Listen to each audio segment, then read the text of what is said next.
Ukraine strikes back, Pokrovsk trapped the enemy, Kupyansk counterattack shocks Russia, Germany steps up, Berlin promises long-range weapon to Ukraine.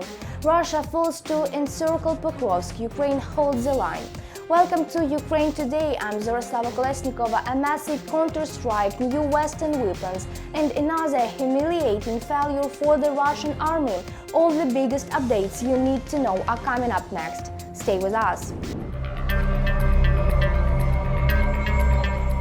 Ukraine strikes back, Pokrovsk trapped the enemy, Kupyansk counterattack shocked Russia. Pokrovsk has played a brutal trick on the occupiers, while Russian forces threw everything they had into a desperate push for the ruins of the city they themselves destroyed. Ukraine hit them where they least expected. 200 kilometers to the north, a powerful Ukrainian counterattack in Kupyansk caught the enemy completely off guard. The front is shifting and Russia didn't see it coming. Pokrovsk played a cruel trick on the occupiers. While the enemy threw all its forces into a desperate attempt to take control of the ruins of the city destroyed by the Russian army, the Ukrainian armed forces launched a counterattack 200 kilometers to the north in Kupyansk. The enemy forces there suffered huge losses, according to the Ukrainian command, and were forced to retreat. The enemy was cleared out on the northwestern outskirts. They are no longer there, and that's a huge achievement. In fact, the Ukrainian armed forces have cut off the Russian invaders in the northern part of Kupyansk from their main supplies of provisions, cannon fodder, and ammunition.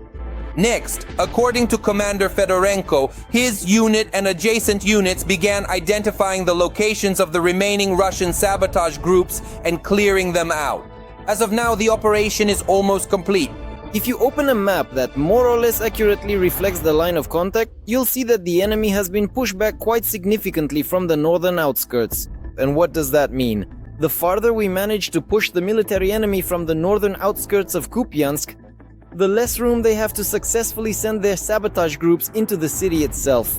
But unfortunately, the Ukrainian armed forces cannot boast of such impressive successes on another of the hottest sections of the front near Pokrovsk, or in the city itself. Russian assaults there do not stop day or night.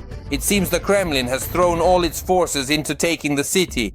Nevertheless, despite all efforts, the Ukrainian command notes that our defenders are heroically holding the line. The situation in and around Pokrovsk is extremely difficult, but at the same time we're still somehow holding on. According to the military, most of the city is now in what is called the gray zone. This is when control over the territory constantly shifts from one side to the other, and fighting takes place for every building entrance. Syrskyi also fully understands the complexity of the situation in Pokrovsk. In particular, the commander-in-chief stated that the AFU units and other components of the defense forces continue to carry out their tasks in the Pokrovsk-Myrnograd agglomeration area, despite the fact that enemy activity remains high in this sector. The enemy remains highly active, but clear coordination and the cohesion of our units help us to resist. We are working to ensure the continuity of our logistics and are taking measures to disrupt the enemy's supply routes. Nevertheless, the situation in the Pokrovsk direction remains extremely difficult. The enemy, regardless of their losses, continues to assault AFU positions, the commander-in-chief shares in his operational update. In just the past 4 days in the Pokrovsk direction, the occupiers' total losses amounted to 487 personnel, of which 350 were irrecoverable. The exchange fund is being replenished with captured Russian soldiers. For security reasons, the Ukrainian command does not disclose further details about the situation in the Pokrovsk direction. However, they can share information about completed special operations on the front line.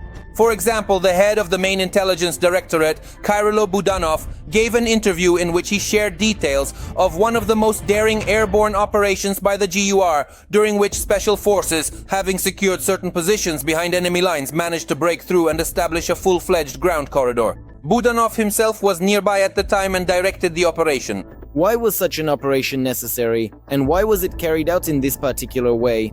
Because the situation was extremely tense and critical.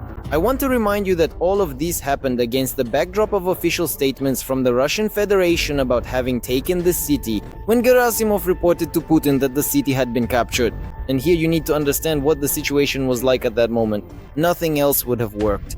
What we did allowed us to gain precious time so that the main units of the armed forces could calmly, or as calmly as possible, approach the city to reinforce it.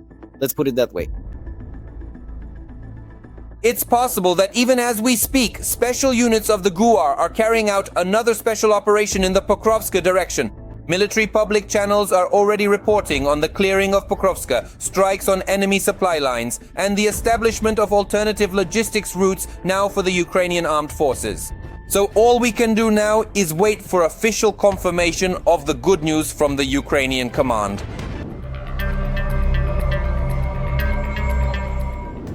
Germany steps up. Berlin promised long-range weapons for Ukraine. More help, more firepower.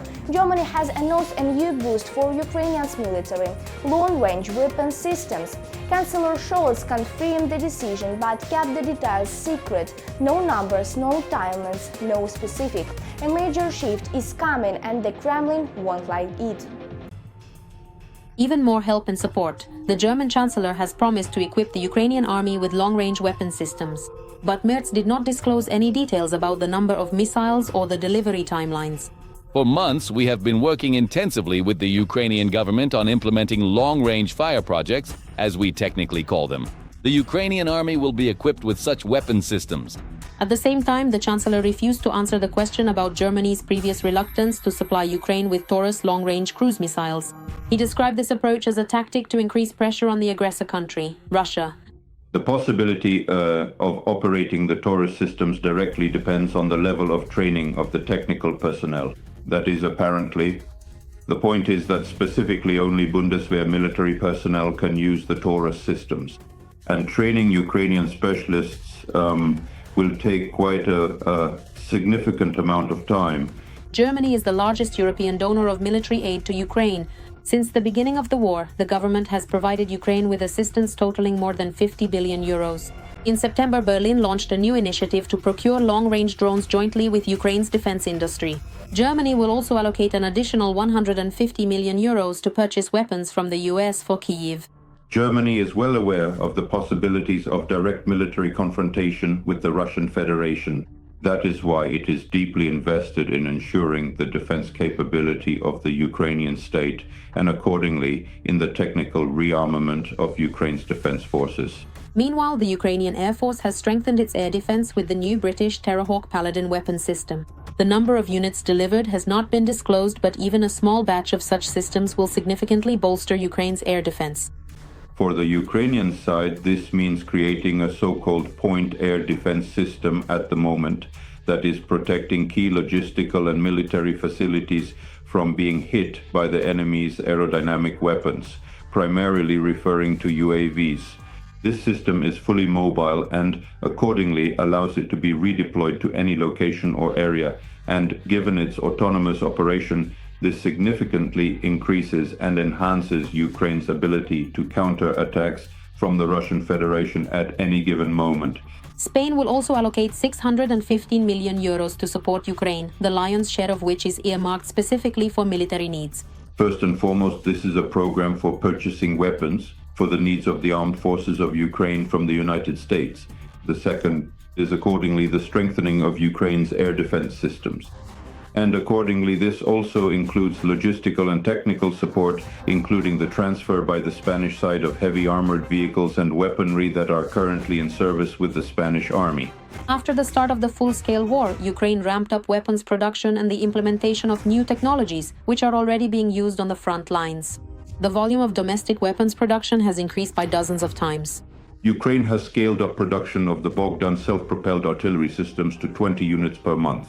These are record numbers even for NATO countries. The distinctive feature is that this is a modified 155 millimeter caliber. This is the NATO standard. Plus, of course, the price-to-quality ratio. In addition, the defense forces of Ukraine have increased artillery shell production and have done so to a record level. And we are talking about scaling up the production of both FPV drones and accordingly strike drones with a target engagement range of over 1,500 kilometers. Earlier, Volodymyr Zelensky stated that the production of domestic weapons, particularly ballistics and drones, is one of the key tasks for the authorities and manufacturers. It is also worth noting the scaling up of the production of electronic warfare systems and radars. In this segment, once again, Ukroboronprom holds one of the leading positions in the world, and accordingly, the production of naval munitions. All of this means that Ukrainian developers have demonstrated the ability to create high-precision weaponry capable of destroying important enemy military targets deep behind the lines.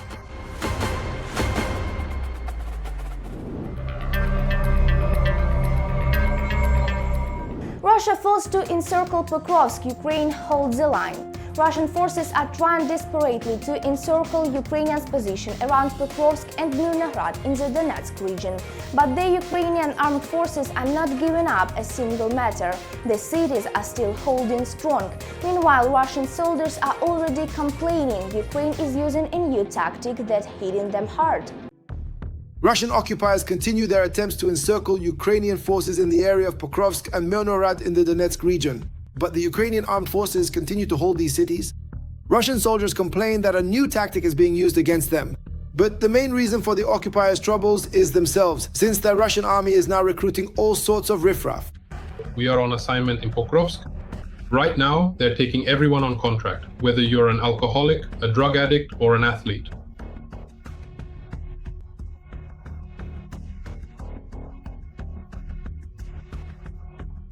Ukrainian is the official language of Ukraine, spoken by millions of people both within the country and around the world. It is an East Slavic language that uses the Cyrillic alphabet and has a rich history and cultural significance for the Ukrainian people. Sabotage groups infiltrate the rear of the Russian army and simply wipe out the inexperienced and often drunken occupiers. Another factor in the successful operations, in this direction, the destruction of ammunition supplies that the Russians try to deliver to their personnel using robotic systems.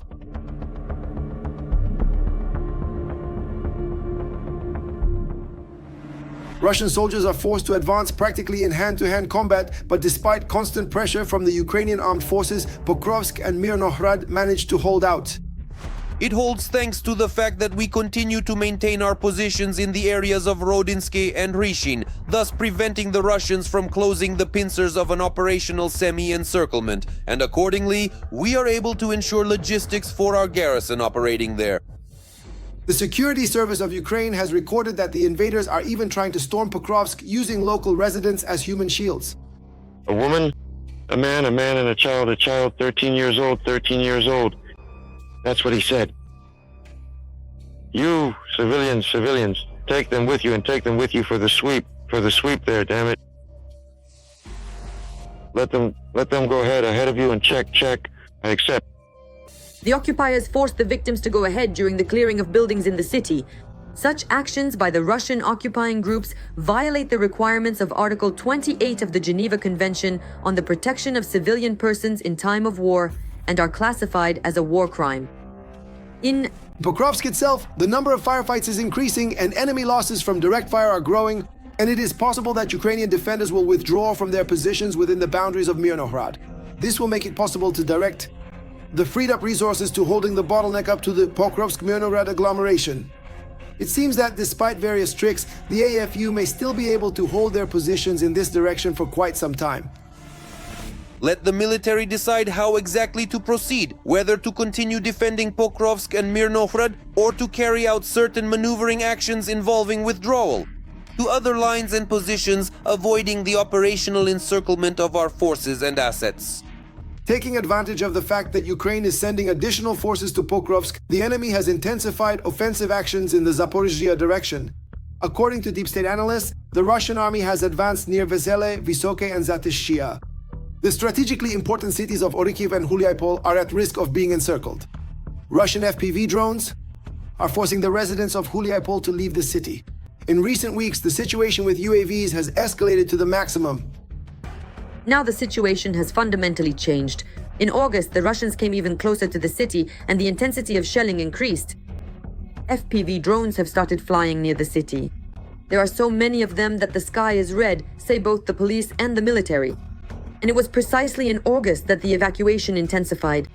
According to analysts, the occupying forces have only a short distance left to Huliaipol, no more than 8 kilometers. Russia is trying to advance northeast of Huliaipol in order to isolate the city and cut it off from key logistical routes. However, the Ukrainian armed forces are blocking these attempts.